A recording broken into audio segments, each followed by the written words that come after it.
sabe que o rei Davi, ele tinha uma coisa que nós precisamos aprender. O rei Davi andava com Deus.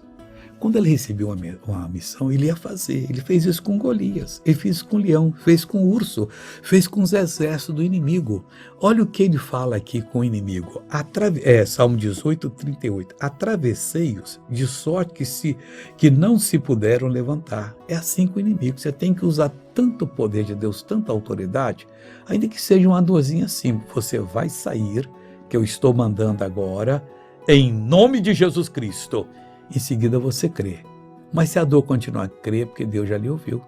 O mal não vai poder anular a obra de Deus de jeito nenhum.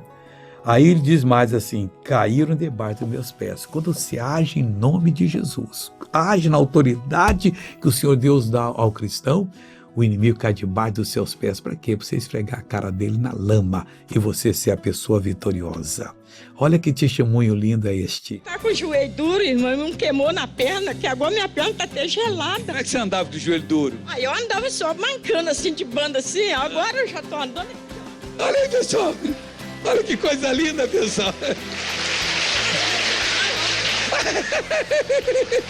Amém. Agora eu quero orar com você. Meu Pai, o Senhor tem prazer em nós, ó Pai, mas nós temos que atravessar o inimigo de uma maneira tão verdadeira, aquela dor que vem, aquele problema, seja qual for, de maneira que ele nunca mais vai levantar-se, vai ficar debaixo dos nossos pés. Pai, obrigado. A vitória é tua e o Senhor nos deu a vitória e nós te agradecemos. Amigo, bom dia em nome de Jesus.